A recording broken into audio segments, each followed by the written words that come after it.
Eu sou Viviane Nunes, sou jornalista e hoje tenho o prazer de ser mediadora na série Diálogos, promovido pelo Prêmio Brasil Fotografia aqui no Espaço Cultural Porto Seguro. Todas as perguntas que vocês quiserem fazer sobre fotografia, em especial para a nossa convidada, vocês podem fazer pelo WhatsApp, seja por áudio ou seja por texto. O WhatsApp é 976206208 e nós iremos respondê-las com todo prazer.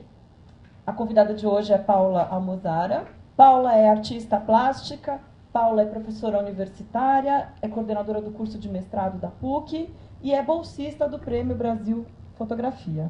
O nosso debatedor com a Paula é Cildo Oliveira, artista visual e curador do Prêmio Brasil Fotografia. Gente, é um grande prazer estar com essas duas feras aqui das artes.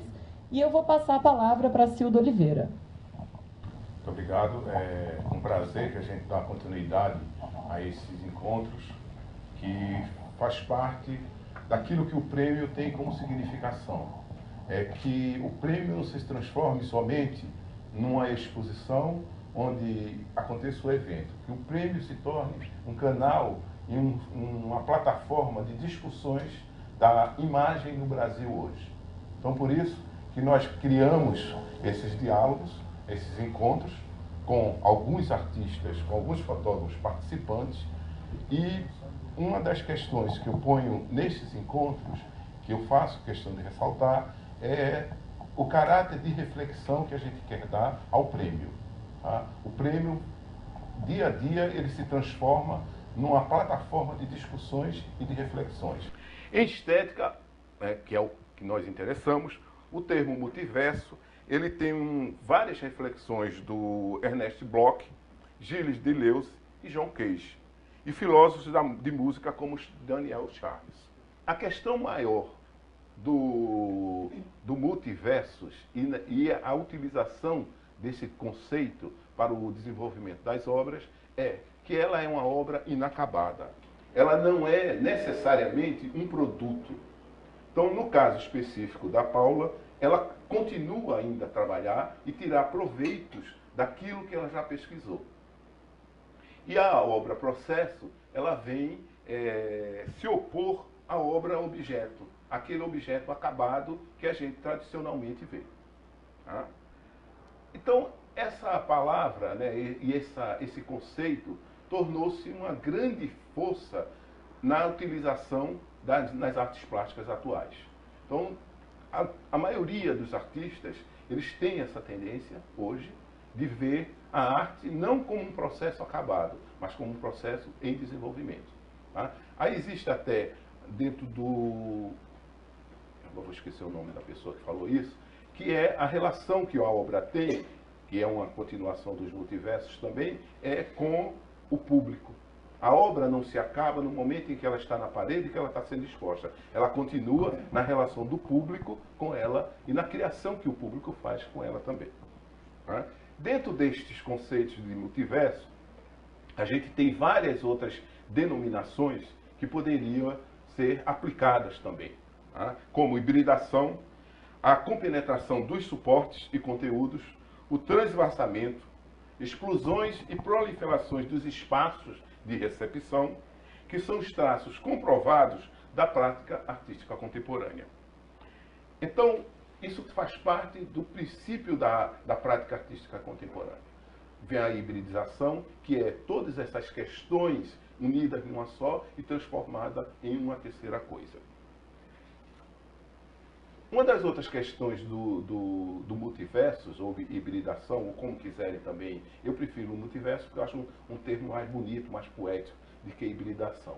Tá? Eu gosto muito mais do termo da Anne Coquelin. Eu tenho um problema sério com a Anne Coquelin, porque eu adoro ela, acho que ela conseguiu, é uma das poucas pessoas que conseguiu definir e conceituar até um certo ponto, né? Porque hoje a gente não consegue ter uma definição só para as coisas, mas que ela conseguiu dar essa abertura para nós vermos as artes plásticas e as artes visuais de uma outra forma, hoje a contemporaneidade. Né? Algumas pessoas às vezes me perguntam se a gente tem que ter a explicação do artista para entender a obra contemporânea. Isso é uma questão que eu ponho aqui para a gente depois discutir. Eu acho que não é a explicação do artista, mas você tem que ter uma certa informação porque é uma linguagem nova. Tá? Sendo uma linguagem nova, é linguagem. Tá? E sendo linguagem, você tem que saber como ela vai ser articulada. Se você pegar um quadro do Leonardo da Vinci, vamos pegar, porque ele esteve aqui há pouco tempo também, e você tem que ter algumas informações para entender o que é aquele quadro, saber o que é pintura. Isso está introjetado na nossa cabeça. As novas linguagens, não. As novas linguagens, por serem novas linguagens, têm todas denominações e têm informações que o artista traz com ele. Então, até um certo ponto, a gente tem que realmente entender, saber, compreender aquela linguagem nova que está ali. E para isso você tem que ter informações pré-estabelecidas. Tá? Como você também tem. Se você vai ver um Picasso, você vai ter o mesmo estranhamento se você não souber o que significa aquilo dali. Porque a gente, quando dá o prêmio, a gente não sabe de onde a pessoa vem. Então, este acompanhamento é o que vai formar o projeto. Tá? O tutor tem a obrigação de acompanhar o artista durante esses 6 meses e influenciar no trabalho dele também. E a partir de ideias, de discussões que a gente tem com o artista, ele produz esse trabalho. Então, é um trabalho que é muito bem organizado, é um trabalho muito bem pensado, conceitualmente também, para que ele possa ser desenvolvido.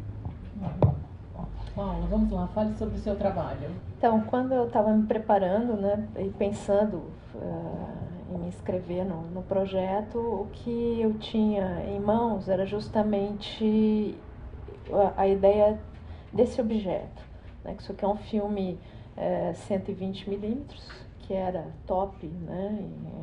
Top de linha. Top de linha. Ele continua, é a base, vamos pensar, é a base de tudo que a gente pensa e faz em fotografia, né? Na verdade está aqui, né? Isso faz parte da história.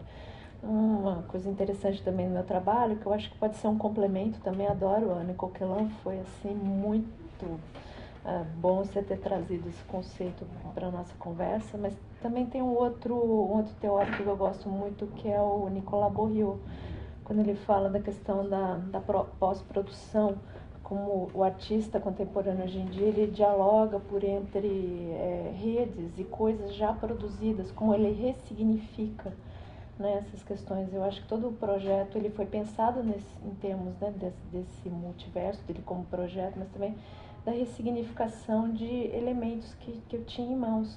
E a questão da margem, né? Porque o negativo, isso aqui é um negativo de filme 125, ele não é exposto, ele é íntimo. O artista tem contato com ele, mas o público não. Né? O que vai para o público é a foto ampliada, já preparada para uma exposição. E isso fica à margem, né? Ele fica ali escondido. Então também tinha essa ideia. Eu tinha esse objeto que há muitos anos, pensar, né, os álbuns de casamento antigamente, as fotos de casamento, né, da família, eu olhava aqueles filmes recortados em 6x6 e perguntava, nossa, mas que é isso? Que objeto interessante, aquilo percorreu a minha infância toda. E eu fiquei pensando, tá, se isso aqui é a matriz, e eu como artista visual, minha formação é em gravura e desenho, se isso aqui é a matriz, por que eu não posso transformar essa matriz em trabalho final e objeto único, dada a beleza do objeto? Né? E aí comecei a pensar, bom, como que isso poderia ser exposto, qual a ideia, porque você tem que olhar isso contra a luz, geralmente o pessoal usa uma mesa de luz, né? Como utilizar isso. E também estava pensando nas fotografias que estavam em vias de desaparecimento, agora retornaram, que no caso a Polaroid também. Eu trouxe uma aqui.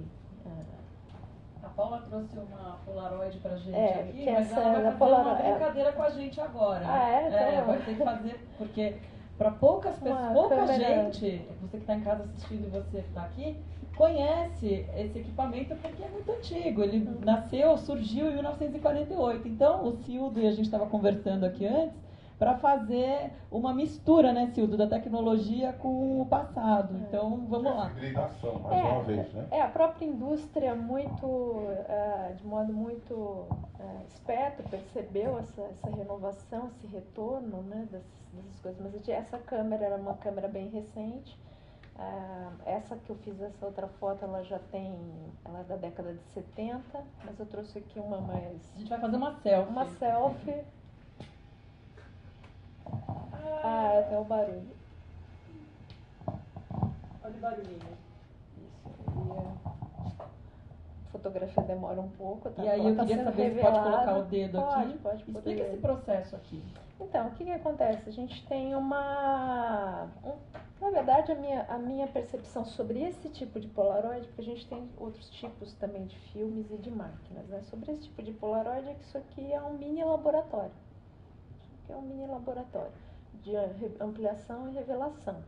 Né? O que você tem? Você tem dentro dele já o próprio objeto que captura a imagem e você já tem aqui dentro todo agora está começando a aparecer. Tem todo o químico que vai transformar, né, a luz projetada sobre uma superfície sensível à luz em uma imagem, vamos pensar, congelada no tempo e no espaço. Né? O que acontece é que esse processo ele tem um material aqui, como eu falei, encapsulado, ele é como se fosse um sanduichinho, e dentro dele tem um material sensível à luz. O barulho da Polaroid, que é a grande questão, né, assim, o fascínio, o click, né, o barulhinho dele saindo, é porque ele funciona como se fosse uma prensa, tem 2 rolinhos. Se vocês olharem de perto, depois passar para o público que está aqui, infelizmente em casa, não sei se a gente pode depois fazer uma aproximação, ele tem como se fosse um saquinho, cheio de química, e quando faz aquele barulhinho, dá o clique e ele faz, ele está passando no rolinho que esmaga os químicos que estão aqui, invadem esse sanduichinho, essa película, e revela a foto, né? Quer dizer, ele fixa, né? O material que sai daqui dessa bolsinha, ele é o fixativo da imagem, o fixador da imagem que foi projetada numa película sensível à luz, né? Então a gente tem outros tipos também agora a gente está começando a aparecer, outros tipos de Polaroid, as mais antigas. Esse outro tipo aqui é o que a gente chama de pack film, que acho que foi a Letícia Ramos que fez, que tem um trabalho com esse tipo de filme, que ele já é um pouco diferente. O negativo, ele gera um negativo, né? Aquela bolsinha que eu falei onde ficam os químicos, ele fica fora e gera uma foto em papel fotográfico normal, entre aspas, uma daquelas que a gente estava acostumado na década de 90 e 80 a revelar nos mini labs. Então você tem vários tipos, você tem diversas questões.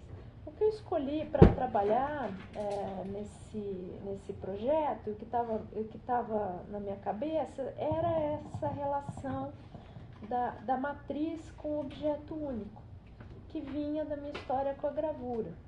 Né? Então, quando eu fiz a proposta do projeto, a minha ideia era pegar uma coisa que podia ser multiplicada, como o caso do negativo da fotografia, que é uma matriz. Se eu tiver um papel fotográfico ampliador, eu vou lá e faço quantas cópias eu quiser, a exaustão. Né? E a questão da fotografia única, que seria a Polaroid, que você gera uma cópia só, eu não tenho como repetir isso, a não ser que eu use um método digital, vá lá, escaneie a foto, mas eu não vou ter essa materialidade, né, do objeto. Então a ideia era assim. Você falou da materialidade do objeto. Uhum. Isso é uma coisa importante que eu queria que você retomasse, por ser. Pode. Por que é tão importante a materialidade desse objeto? Porque ela carrega história. Eu acho que aí é a grande questão, né? Porque quando eu falo para os jovens que não tiveram contato com filme, eu falo mini lab, que pode ser o pessoal acha que é o Fab Lab. Não é o Fab Lab. Mini lab eram os aparelhos que eles usavam antigamente, ainda existem alguns laboratórios para fazer a revelação dos filmes, né? por exemplo, eu falo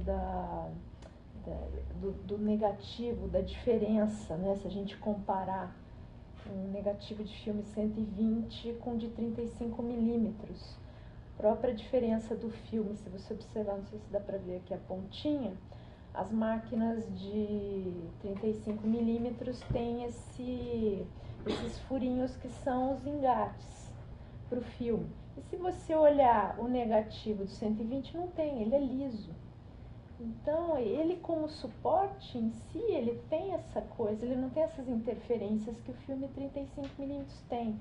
A bobina é completamente diferente, né? O filme, ele vem dentro desse papel preto aqui no meio, né? E é incrível, você fala, bom, alta tecnologia, mas não entra luz? Não entra, ele é enroladinho assim, ele vem exatamente desse jeito, não entra luz, ele não é totalmente lacrado como esse. Se você pensar em termos de tecnologia, esse aqui, mais ou menos eles surgiram, acho que na mesma época, esse aqui ele é muito mais simples e tão eficiente quanto esse. Né? Então a gente tem tanta tecnologia aqui como a gente teria, por exemplo, nessa GoPro que está aqui na minha frente. Então, esses pequenos detalhes que às vezes o público em geral não vai ter repertório, mas é que eu acho que também é uma questão do artista, ele não vai explicar a obra. Né? Isso, Humberto Eco tem um livrinho que chama Pós-escrito ao Nome da Rosa. Pouca gente conhece esse livrinho, mas é uma pérola, porque ele resolveu escrever porque todo mundo perguntava sobre o processo de criação. E ele falava assim, mas o artista ele não tem que explicar o porquê que ele criou, porque senão ele não faria o trabalho, mas ele pode falar porquê e como ele escolheu certas coisas. Quer dizer, quando eu trago esse material, e toda vez que eu vou falar do meu trabalho eu faço questão de levar exemplos materiais, é justamente, às vezes, pela questão da época, né? Algumas coisas ficaram perdidas. Quando a gente estava falando, né, da ideia da Polaroid, eu fazer facsímile.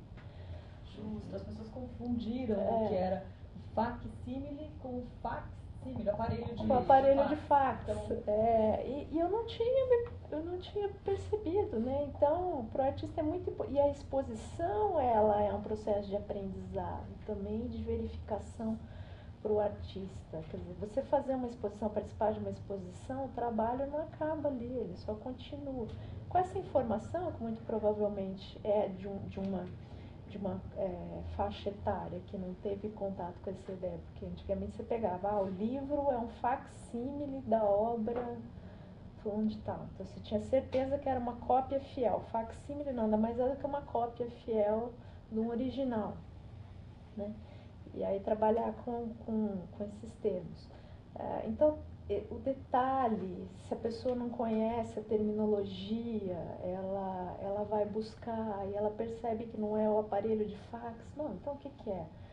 Então é isso. E aí ela vai construindo o repertório por um pequeno ponto ali que foi colocado pelo artista. Eu acho que acontece na arte contemporânea hoje em dia, é isso, né? Os artistas, e a gente vê muitos artistas trabalhando com fotografia, alguns artistas com os trabalhos até um se aproximando muito do outro, mas são nesses pequenos detalhes é que um artista vai acabar se diferenciando do outro, acho que num futuro muito, muito breve.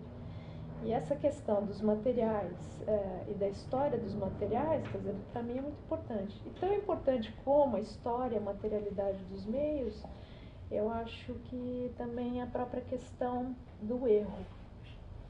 Porque quando eu estava na faculdade, tanto quando você faz gravura quando você faz fotografia, você tem, mas essa água forte aqui não está com o grão muito bem feito, essa linha não está, então essa imagem não está bem ampliada, tem um risco no seu negativo, aquilo me incomodava horrores.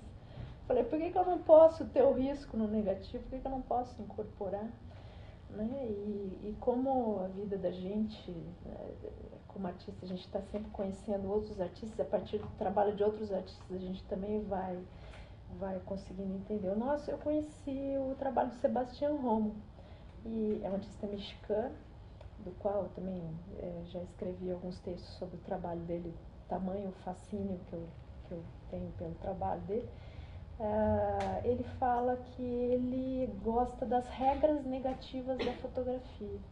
Eu falei, pronto, agora beleza, agora eu tô em casa, então... Olha, Paula, você está arrebentando aqui, hein, Cildo? Já tá chegando pergunta, eu vou repetir para vocês aí que estão nos assistindo. Agora o Fábio Pugliese, de lá de Santa Catarina, hein? Longe, longe, longe, longe. Ele disse o seguinte, para a Paula: dentro de sua perspectiva, a fotografia seria um instrumento para a ciência histórica também?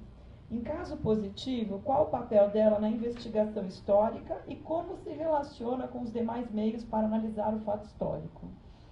Eu acho que sim. Eu acho que a fotografia, bom, ela sempre teve junto com a ciência, né?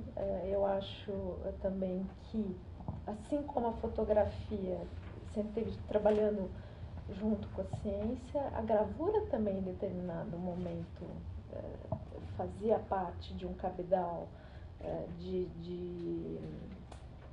distribuição do conhecimento científico, né?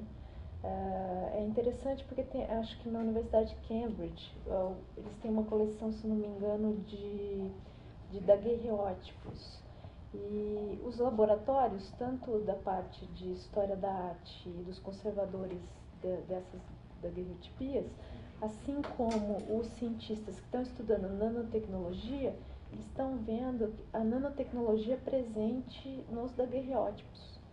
Então é uma coisa interessante, olha, que a questão artística e a questão de outras ciências estão ali se juntando. Na minha cabeça é até difícil de explicar, a hora que tinha que ser artista visual mesmo, porque a coisa vem num átimo, né? Como tem um livro da Zanartu, que é Image de Pensée, onde tem as formas como os artistas pensavam, os rabiscos que eles faziam, vamos falar assim, ou o esboço ou o desenho que eles faziam para conseguir demonstrar uma ideia, quer dizer, tirar da cabeça e colocar aquilo no papel. Quer dizer, a gente tem num átimo, é num processo onde tudo está absolutamente conectado. Quer dizer, por exemplo, o Fab Lab para mim não é uma coisa estranha, né? Tem a ver até que eu estou até trabalhando com algumas questões ligadas a processos de gravura não tóxica e de impressão de fotografia a partir dos equipamentos que tem no Fab Lab.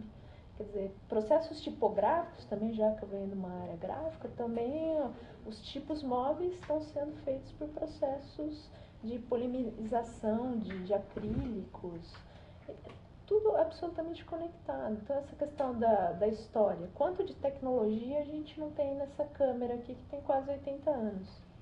Né? Todo o princípio da fotografia está aqui, você tem abertura, você tem material sensível à luz, né? É a minha mais nova, velha, recente aquisição. É simples, ela tem alguns controles de abertura, 3 posições de abertura, 3 posições de distanciamento e um disparador. E como é que era a qualidade da foto daí, nesse caso? Não, perfeito, né? Que aí também depende de um monte de coisa, porque você tem a câmera, você tem o negativo, você tem a ampliação, você tem o fotógrafo. Mais importante. A pessoa, Agora, olha que interessante, Cildo, segura essa daí. Eu não sei se essa aqui está gravando, então, por favor, me perdoem. Posso mexer, produção? Essa pequenininha está gravando, mas pode pegar. Mas está gravando... Então tá, olha só, gente. Tudo bem. Olha que interessante. Paula, Cildo, mostra aí para o público de casa as duas versões de máquinas fotográficas, o passado e o presente. E isso se conectando de uma certa maneira nos dias de hoje, sim, né? Porque as pessoas adoram fotografia, não adianta. Sim. Aqui no Porto Fab Lab tem uma oficina de cianótipo e as pessoas adoram ver. Meu Deus, olha, está se revelando, que bacana. Coisa que a gente não vê mais hoje, né? Nos dias de hoje. E isso é bem interessante. Aí achei bacana mostrar essas duas tecnologias que ao seu tempo foram bastante importantes, né? E é interessante pensar, enquanto a gente está aqui falando, está se produzindo nesse exato momento mais imagens fotográficas do que em todo o século XIX e o século XX inteiro. Então tem até uma piadinha, um meme rodando na internet, eu até coloquei no meu Face, que é assim, né? Você tem um daguerreótipo, então assim, uma cópia, uma boa. Depois vem um filme de 120 milímetros, seis cópias, 6 boas. O de 35 milímetros, 36 poses, 6 tão boas.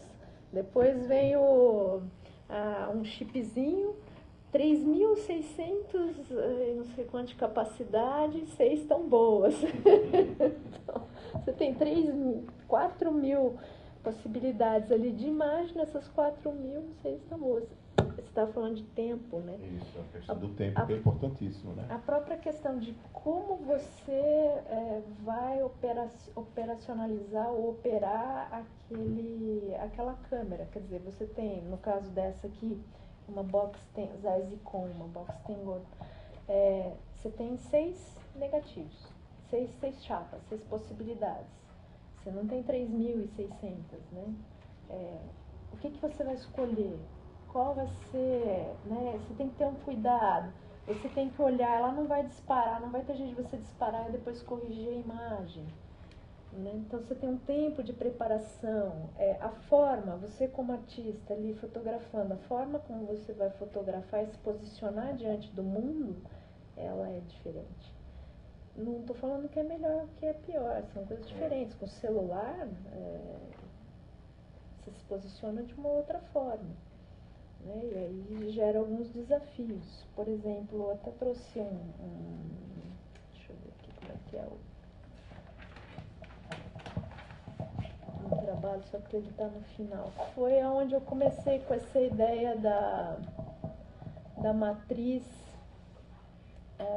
da fotografia e para a gravura, né? Porque teve uma época que estava todo mundo falando de fotogravura e tudo mais. Eu achava um porre você fazer, dar um trabalho. Eu venho da gravura, você vai falar, ela deve adorar, né? Uma técnica, ficar lá escovando a chapa, não. Eu acho, meu trabalho, ele é muito direto, ele é muito ligado ao caso, muito ligado ao erro. Eu incorporei essas coisas, porque eu não tenho aquela paciência do gravador que faz gravura com buril para trabalhar. E eu tinha um sonho de trabalhar com fotografia, que aí é uma outra história também, familiar, é interessante, vou focar nesse trabalho. E aí eu tinha um desafio, que é como um projeto, eu me coloquei um problema, como resolver, no caso do projeto do prêmio, como resolver essa questão da matriz, anular a matriz e transformar uma coisa que é um objeto único num múltiplo. Nesse caso aí, que é um trabalho, uma série de 2007, 2009, eu comecei com uma pesquisa, como que eu poderia transferir as fotografias que eu fazia para a gravura, dialogar com a questão da gravura. Então eu resolvi essas questões usando o quê? Usando uma coisa que a indústria gráfica usa hoje em dia, que é o tal do CTP. E onde que a indústria gráfica... Aí vamos a uma vírgula. Onde que a indústria gráfica usa para as pessoas poderem concretizar o que você está falando? Em vez de usar foi também uma pegada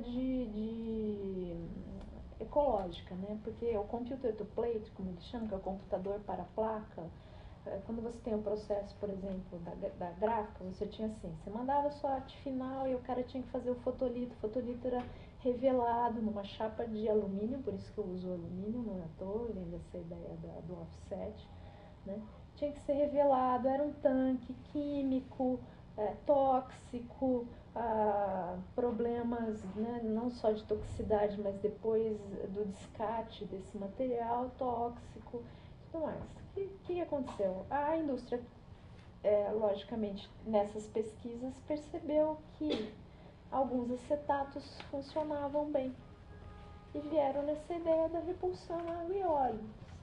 Então, imprime-se como? Você tem a arte final, está no computador, você pega, imprime isso aqui numa impressora laser, coloca na máquina de offset, ela gira na mesma velocidade, pronto, você imprime. Então, você tem 1.000, 3.000 cópias. Todos os problemas que uma chapa offset pode ter, isso aqui também pode ter, entupimento disso, isso é normal, não. E eles estão trabalhando com isso. Então, são as gráficas que têm esses processos mais ecológicos. Eles eliminaram o uso do alumínio, que também é caro, pode ser usado para outras questões. Isso aqui pode ser reaproveitado dos dois lados e ele pode ser reciclado. Ah, que bacana. Também. Eu tenho aqui uma pergunta para a Paula, mas antes de partir de uma pergunta para a Paula, eu queria, Cildo, eu achei interessante quando a Paula diz das fotos, que eram 6 fotos, 12 fotos, 24 fotos, sempre múltiplo de 2, de 6, né? 6, 12, 20. Eu me lembro, eu cheguei um tempo a pegar isso, daí eu sou tão velho que não, peguei um pouquinho, tão jovem que não. E aí, eu me lembro de Bauman, quando ele fala da liquidez, porque ela fala, fizemos 4.000 fotos, e só serve livro. Fala um pouquinho dessa coisa de hoje a questão é dada, né, como não se discute mais, né, essa questão dessa possibilidade que você tem de descartar aquilo que você fez com as fotos digitais. Então, ao mesmo tempo, até a Anne, quando ela fala nisso, essa banalidade que tem-se com a fotografia, ela fala nesse livro dela sobre isso. Mas essa banalidade é que vai dar a estrutura para você fazer essas criações. Ela fala isso. E dentro dessa banalidade, que é a liquidez de a gente estar jogando fora essas fotos todas, né? Porque você joga assim mesmo.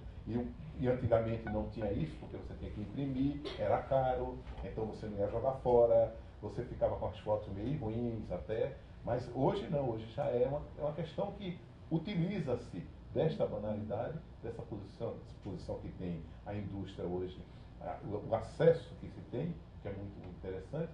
Qualquer pessoa tem acesso a fazer uma boa fotografia hoje. Tá? Então isso já foi incorporado como uma coisa positiva.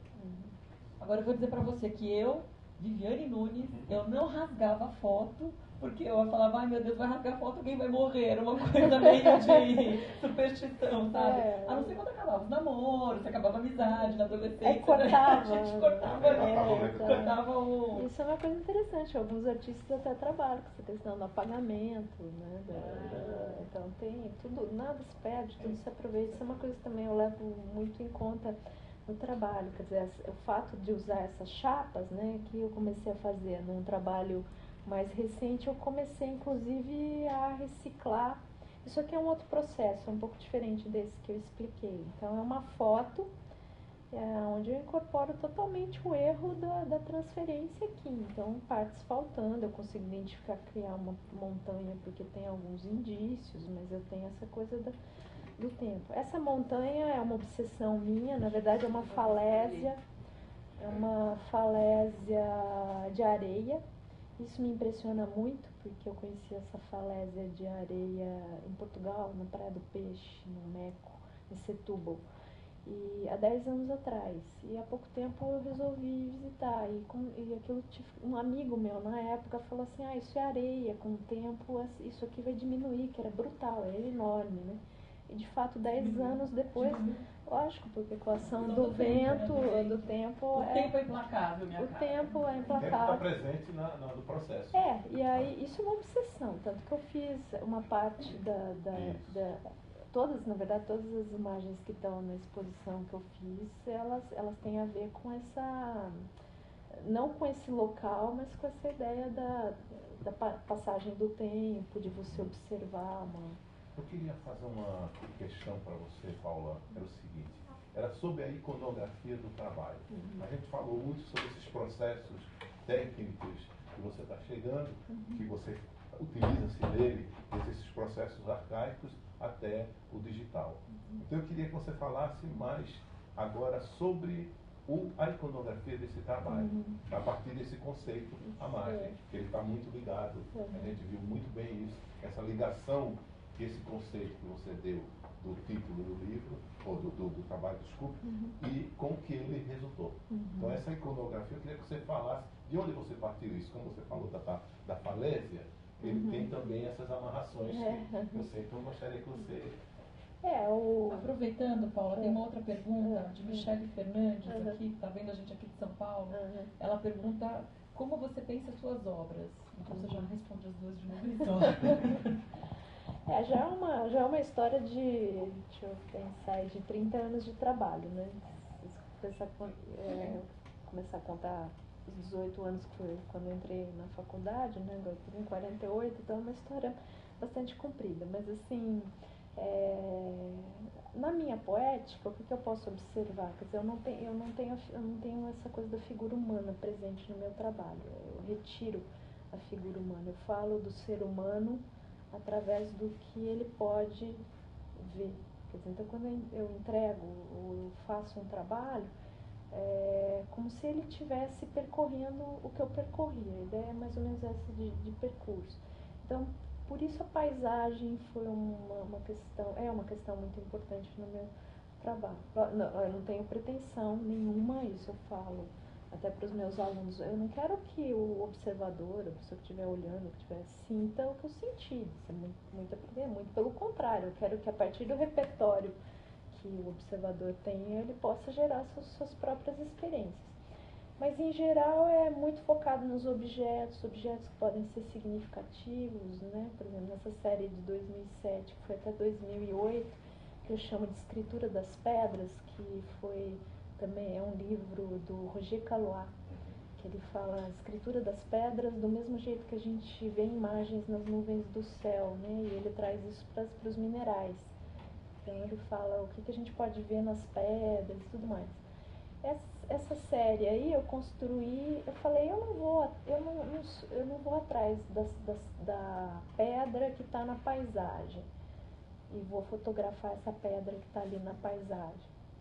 Eu construí a pedra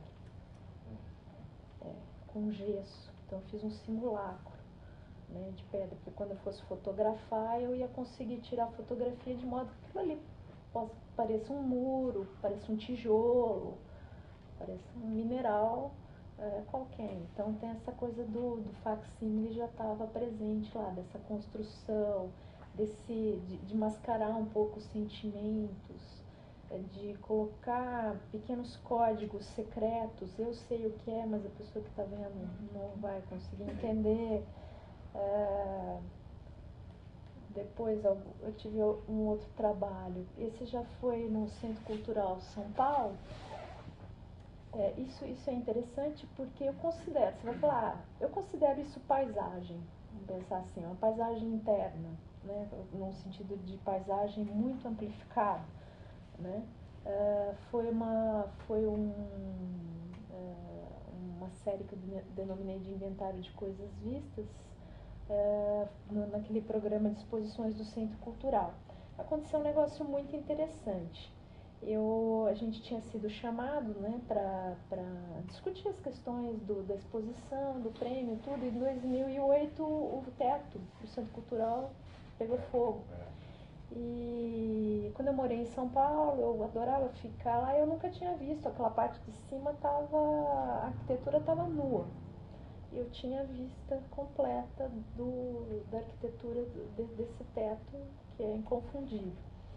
Na época, 2008, né, que eu apresentei, mas eu acho que eu fui acho que foi começo de 2000 não foi final de 2007, acho que foi começo de 2008. Tava com celular, a gente tinha um celular, era aquele celular, tipo... Tijolo, com uma câmera de 1,3 megapixels, que era o top de linha. Arraso. E eu falei, gente, eu preciso fotografar isso aqui, tá? E fui fotografando o teto, fotografando tudo que eu achei interessante, né? E tô falando isso porque essa coisa do processo também é importante, porque eu tinha um projeto para o Centro Cultural, né? Pensado, mas aí quando eu fui ver as fotos do celular, eu falei, gente, tem que ser um site específico, tem que ser uma coisa, falar dessa paisagem do Centro Cultural de modo expandido. Então aí que eu comecei a pensar nesse conceito de paisagem numa questão mais amplificada. Tem um outro detalhe, né? A construção dessa fotografia, desse trabalho pro prêmio, ela teve que ser pensada na sua construção pro negativo. Eu não podia pensar em fotografar para ampliar, porque senão a pessoa não ia conseguir ver nada. Aí que foram os testes, né? Porque o que acontecia? Estava numa época em que você pega o negativo, ele é difícil de ver, né? Mas se você coloca ele num fundo Claro. Um fundo branco, você vê ele. É. Aí você consegue enxergar. Entendeu?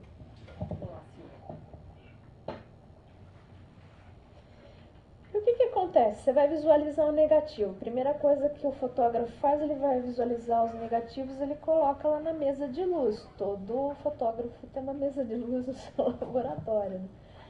E estava numa época, gente, vivendo a fotografia, que muitos artistas estavam fazendo a opção de usar para suas fotografias o backlight. Eu, particularmente, não tenho nada contra o backlight. Eu acho que para você usar o backlight, você tem que ter um sentido. Quem tem casa, o que é backlight? Backlight é quando você usa a fotografia com rebatimento de luz por trás. Back, trás.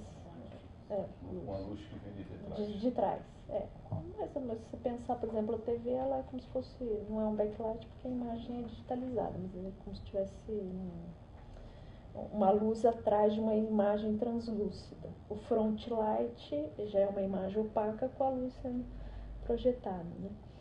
E por quê?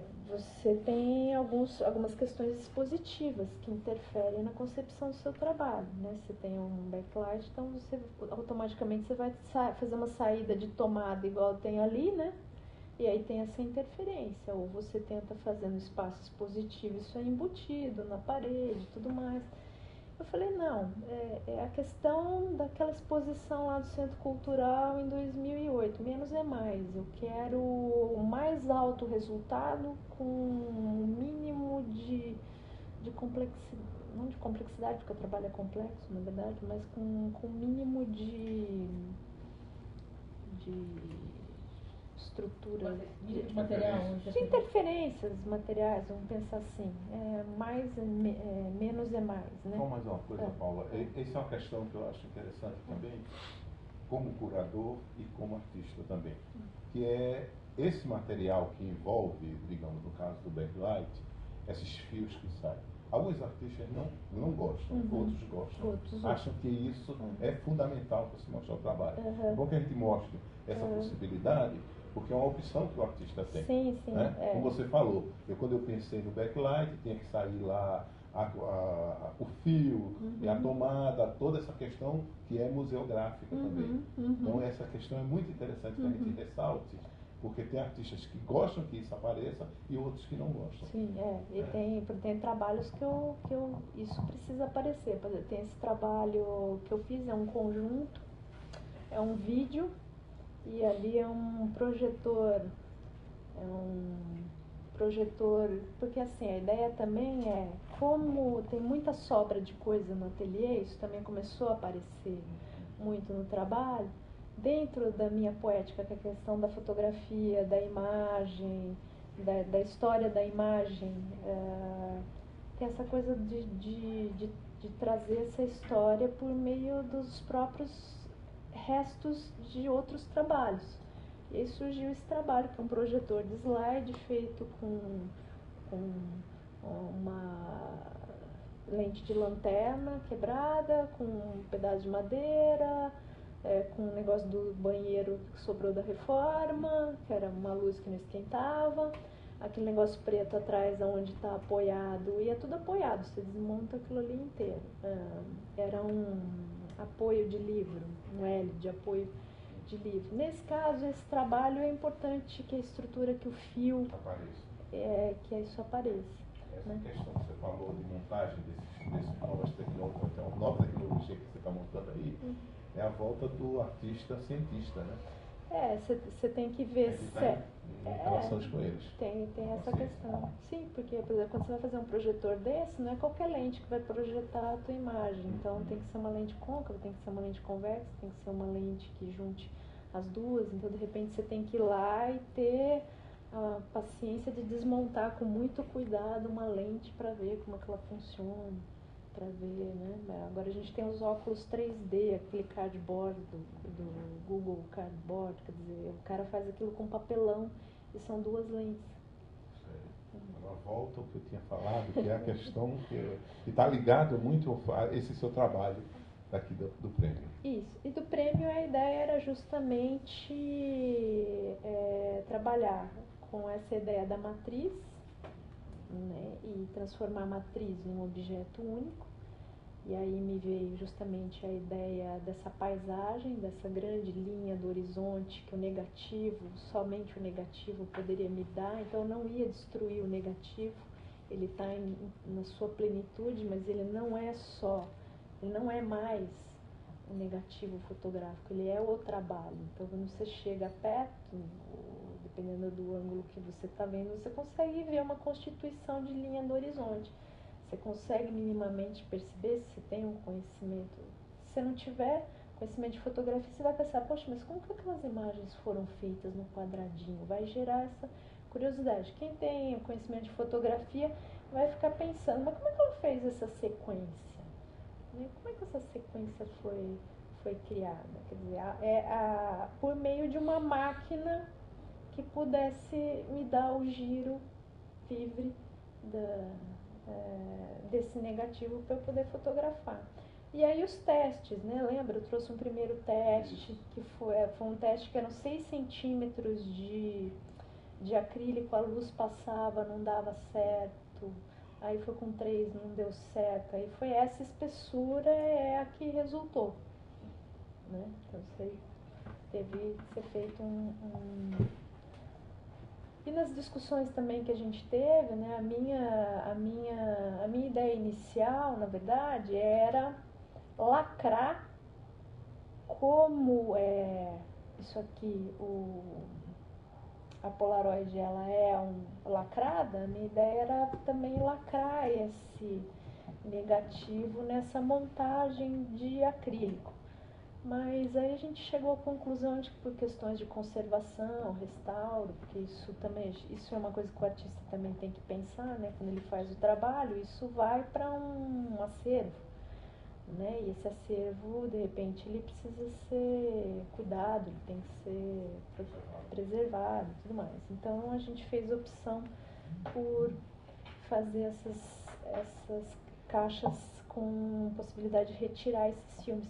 O que depois também é uma boa ideia, porque eu posso... Isso aí ele pode ser uma mídia, uma forma de visualização. Eu posso ter uma série disso no formato daquelas caixas que estão lá embaixo e posso ir trocando. Ele pode ser um visualizador, então eu transformo uma coisa que potencialmente seria um suporte num aparato de visualização daquela imagem, né? Lá no espaço positivo, né, o pessoal estava até perguntando, tá escrito aqui, é uma série de 10 imagens, e lá tem 5 imagens, que são as montagens, né? E eu acho que o pessoal do educativo, até o pessoal pergunta, mas aqui tá falando de 10 imagens, e as outras, né? As outras, elas é uma outra série de 5, que daí é onde eu trabalho as Polaroids, que daí é o oposto. Então, eu vou pegar uma Polaroid, que é o objeto único, e vou fazer ele ser passível de reprodução. Foi engraçado, porque todas as que eu fiz lá foram as que foram escolhidas, que deram certo. Ele foi o meu tutor. Eu tô aqui vendo que o Silvio tá sabendo tanta coisa. Eu perguntei. O Silvio foi o tutor da Paula. Muito bem. Por isso que a gente acompanhou, tem domínio do trabalho dela, por isso que a gente ficou acompanhando toda essa reunião. Embora os outros tutores também participassem, sim, mas a responsabilidade de estudar e de acompanhar era minha. Entendeu? E os outros tutores também participaram e deram sugestões também. Sim, que foi muito legal. Tanto a Georgia Quintas quanto a Simoneta, que participou das reuniões que a gente fazia. Meus caros, e apenas dizendo que os próximos 2 encontros, nos dias em agosto, próximo final de semana, no dia 6 de agosto vai ser com Edu Simões e com a Lígia Jardim, e no dia 13 de agosto vai ser com Marcos Muniz e com a Simoneta Persichetti, sempre aos sábados, às 14 horas, com transmissão ao vivo, pelo www.premiobrasilfotografia.com.br, já agradecendo a presença de todos aqui na plateia e quem nos assistiu aí de casa. Um super abraço e até a próxima.